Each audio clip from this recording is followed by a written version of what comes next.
up, y'all? Happy weekend. We are back for another less than chipper episode, so just prepare yourselves now. But we are going to be talking about the history of Black Friday and some of the less than positive things that have come out of it. Alright, so we are all familiar with Black Friday, right? We all know about the social chaos that ensues every year after Thanksgiving. Because like I mentioned last week, nothing screams gratitude and a thankful nature like chaos, capitalism, and the self-instigated riots for monetary gain. But you know what? I did a little digging on the history of Black Friday, and plot twist, I didn't find anything good. The very first recorded use of the term Black Friday was actually not even applied for shopping in any context. It was for financial crisis. So specifically, there was a crash of the U.S. gold market on September 24th, 1869.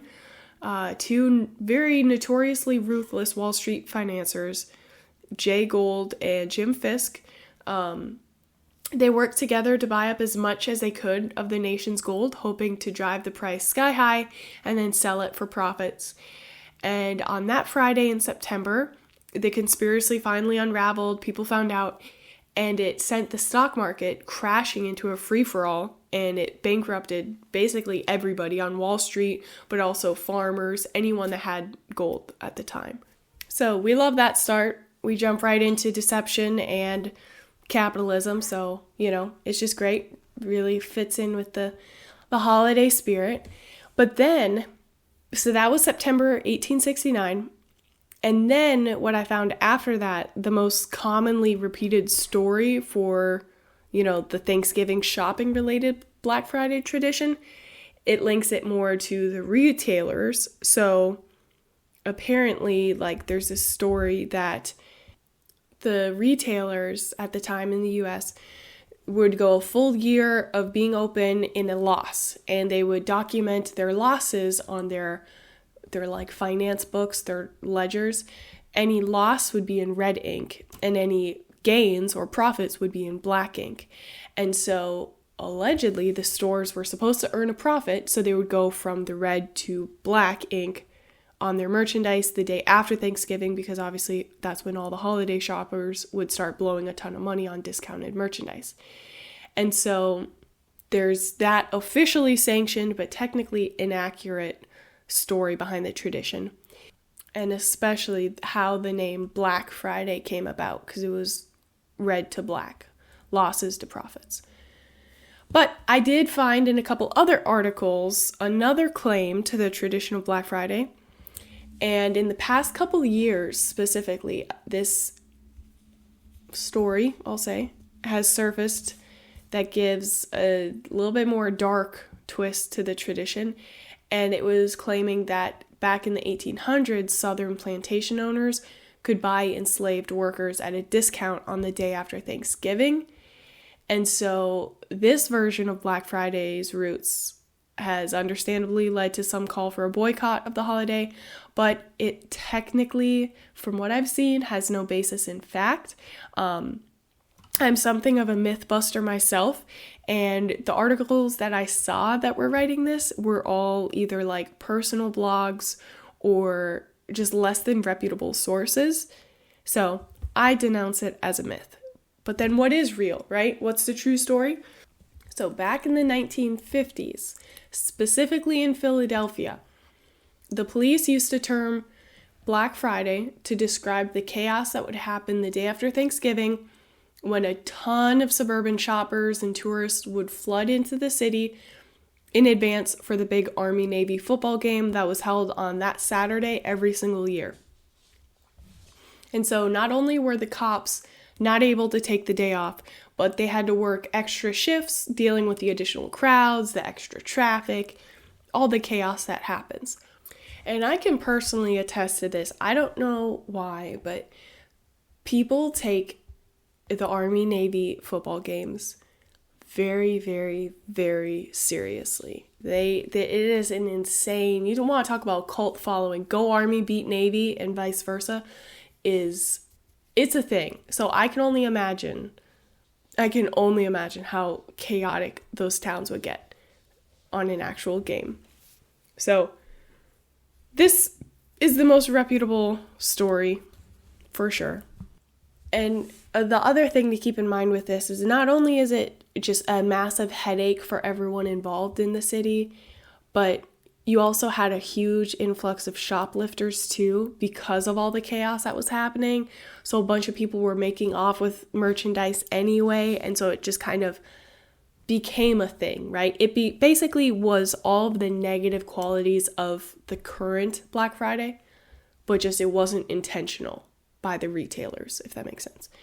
So that was in the 1950s. By 1961, Black Friday had officially caught on as a thing that would be in newspapers and the whole shebang.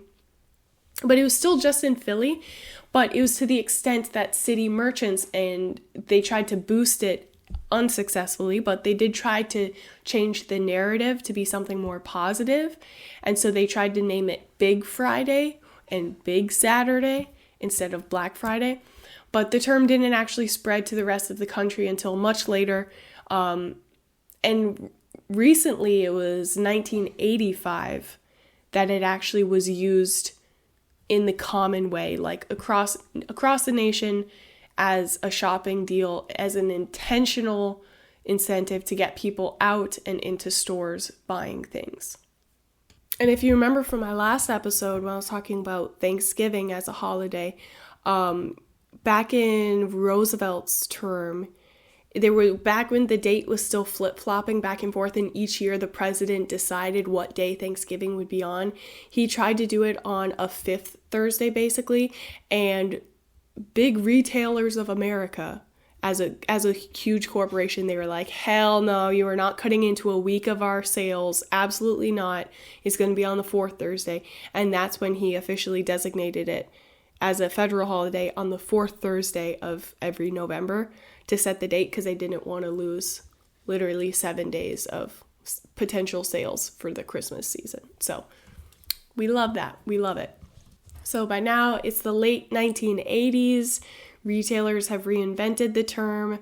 The dark roots in Philly were pretty much forgotten.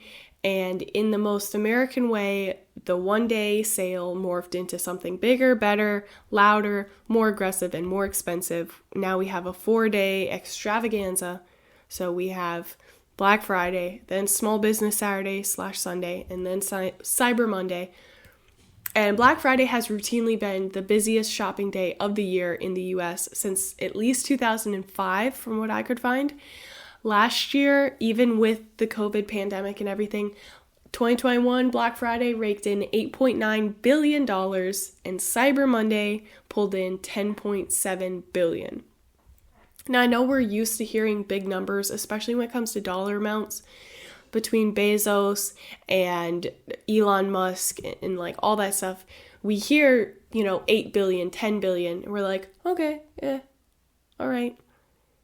But just to kind of put that into perspective, to make it a little bit more real. So Cali has very expensive rent, right? We know this. It's expensive to live here. It's one of the most expensive states. With that in mind, if you took $9 billion from one day of sales, just in the US, and let's say rent is $2,000, which is pretty generous, you could pay for 4.5 million people's rents. That's a lot of people. 4.5 million. That's insane from one day of sales. I don't know. It's mind-boggling to me, but yeah. Last year, in 2021, 155 million shoppers in the US participated in Black Friday deals. And here's my favorite stat though, because 62% of these buyers think that Black Friday is a scam, and 81% of them agree that there is too much consumerism associated with Black Friday. And yet, here's the kicker, 80% of those people are still planning to participate in Black Friday this year. Despite thinking that it's a scam, despite recognizing that it's too much capitalism, too much consumerism. I mean, talk about cognitive dissonance for real. And maybe this is just me, but when I think about Black Friday, I think of the riots and the stampedes of people trying to get those deals. I see clips in my head of like the doors opening at like 0 dark 30 and then people just like falling into the stores because they're all being pushed up against the glass, and then one poor little person trips and then they literally just get trampled. But then they all have their little Starbucks cups in their hands, they all just really want to get that new gift, And so I did some research too on the death rate of Black Friday incidents over the years. And between 2006 and 2018, 44 different Black Friday incidences in America alone have left 11 people dead and 109 injured, including, bless his heart, one old man who brought home a shattered hip after being shoved into a shelf. And you know how long it takes old people to heal a shattered hip? It takes them months and months and months and months. And it sucks too, because with hips, you can't just throw it in a cast. Like, you are out for the count for months. And there's a whole website, if you're curious, that I found called Black Friday Death Count, which documents some of the worst shenanigans that have been happening just in the US. So I want to go over a couple of my favorite highlights that I found. 2008, Walmart employee on Long Island was trampled to death when more than 2,000 enthusiastic gift grabbers busted through the store's front door and could not be contained. This marks Black Friday's first stampede fatality. Next, in 2011, there were no deaths, but 20 were injured in North Carolina when an off-duty cop reportedly began pepper spraying shoppers. NBC News reported he was raining it over the whole crowd, a witness said. Some of it got my granddaughter in her eyes and face, and she had to go to the emergency room because she's asthmatic. Fellow cops seemingly covered for him by describing the raining as a, quote, puff of pepper spray. 2012, 2 people in Tallahassee, Florida were shot over a parking spot. Adding insult to injury, the victims never even made it into the mall for Black Friday savings. 2016, 2 people were shot in the parking lot of a South Jersey shopping mall. One died and the other was injured, but it was far from the only parking lot shoot-up. Judging by the outcome of a Walmart parking lot argument in San Antonio, Texas, Black Friday is the wrong day to be a Good Samaritan. According to the Washington Post, in 2016, Isrito Zarate saw a man pulling a woman's hair. He told the guy to, quote, take your hands off her. The hair puller complied, only to reach for his gun and murder Zarate. 2018, we hate this year. One final lesson for those brave enough to shop on Black Friday. Keep your eyes to yourself. Following this advice might have prevented a man from being shot at a mall in Memphis, Tennessee. According to the Atlanta Journal-Constitution, a shopper last year had the temerity to check out an attractive woman. Outside the mall, he got knocked out and shot by a woman's bow. An overexcited spectator then pulled out his own gun and began shooting. The paper reported that it was unclear if the man was shooting at the brawlers or just into the air. You guys like my reporter voice? It's going to be my future career, okay? I'm going to be a news anchor. We'll see how that goes. But yes, there we have the history of Black Friday and consumerism in the United States. We love to see it. I'm very curious how other countries are with Black Friday. I did a little bit of research on it, and pretty much wherever they have Amazon marketplaces or whatever, which is like 14 countries around the world, they obviously celebrate it. And even still, some of the other countries like South Korea, Germany, Poland, Sweden, it's not like a public holiday, but they have deals on Black Friday and they're starting to see the incline. But I'd be very curious to actually see it in person, I guess. And like, do they have riots as well? Do they have stampedes? Do they have people literally tented up outside of Best Buy at 11 p.m. on Thursday? I'd be very interested to see that, or if that's just us killing ourselves over deals that are actually probably still above cost of production. That's probably just an us thing. But you know what? Shop local. Give your people some handmade things or do experience-based things this year. You know what I mean? Like, instead of buying them a present, maybe set up like an event thing like, hey, we're all going to this show, or we're all going to go camping, or whatever y'all are into. Shop local. Support your friends too. Your friends that have businesses, buy their stuff. That's the least we can do, okay? They're doing their best. They're just trying to grow. Support them in whatever they're doing. Enough of this Amazon shenanigans.